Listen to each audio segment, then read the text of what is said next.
All right, so we're gonna take some time now to make our own beautiful oops. We just heard the story Beautiful Oops by Barney Salzberg. Ta-da! And so we're gonna make some of our own beautiful oops.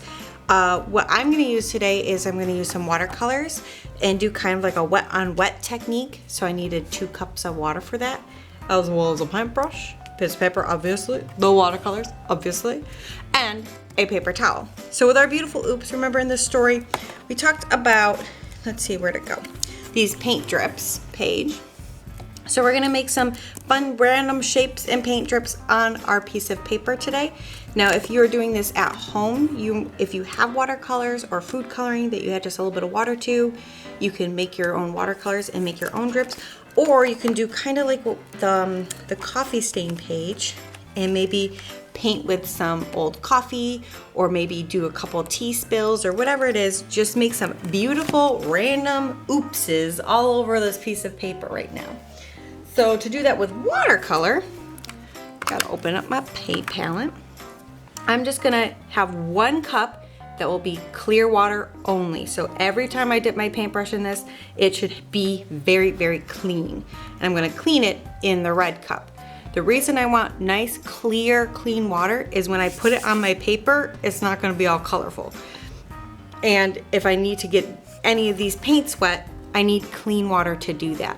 That way they'll stay nice and beautiful and pristine, and they stay the color they're supposed to be. Like my yellow should be a yellow, not a brown. So first I'm gonna dip in my clear, clean water and get my pepper wherever I wanna paint, kind of wet. And I might take it a section by section. I don't know. I'm just gonna make it wet in this corner for right now, I think. And then I'm gonna dip in the clear cup again because I'm gonna get this purple nice and wet. And then I'll just drop some color where I put the water. And maybe I'll do a couple lines or fill in the shape. Kind of let it do its own thing to make a really cool, beautiful oops. And then, oh, I like that. Maybe I wanna, maybe I'll add some blue.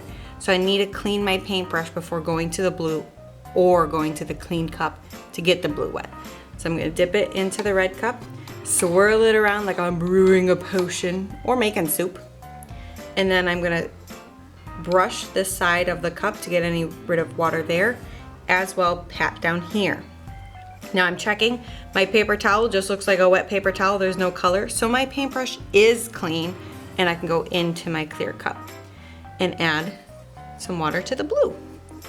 Get it nice and wet and add some color to the purple side, and it should start blending because the paper's still wet. It'll do its own thing. It's making a beautiful oops, yay! And I want to do another part of the paper and make some really cool shapes. I gotta clean my paintbrush, right? It's still dirty with the blue. I'm going to put it back into that red cup, and if I just do it quickly and I pat dry, it actually worked. Very cool. It's a clean paintbrush. Back into the clean. And I'm just gonna keep doing this until I fill up my whole paper with some really cool shapes and colors that will make these beautiful oops into something really amazing next art class. Because we gotta, it's watercolors, we gotta let it dry. Ooh, random shape. Oh, yes! Oh, I think I wanna add some yellow to that. That would be really cool. Add it here, make sure it's all clean. And I'm gonna drop some yellows like this. Make some drips. Ooh. Okay, I'm just gonna keep doing this till my whole paper is filled with some beautiful oops.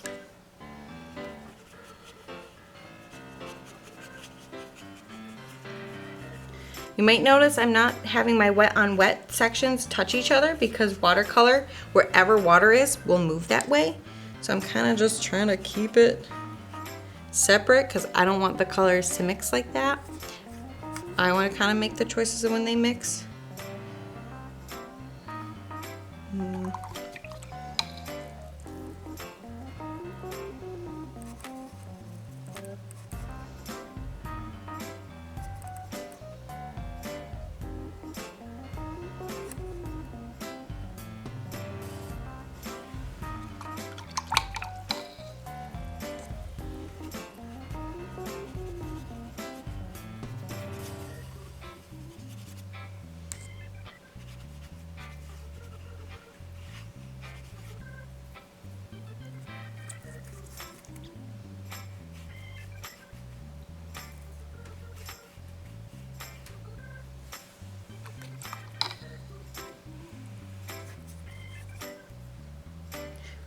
Oh, completely forgot.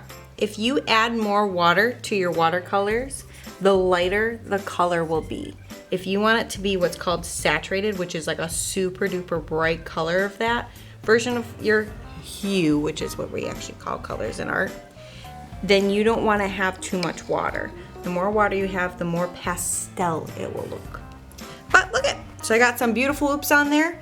I'm gonna let that dry, and next art class I'm gonna show you how we're gonna take these beautiful oops and make them into something even more beautiful.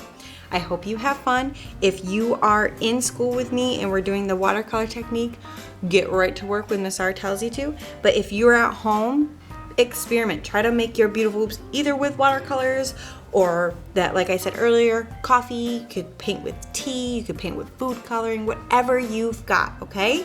Have fun. I'll see you later.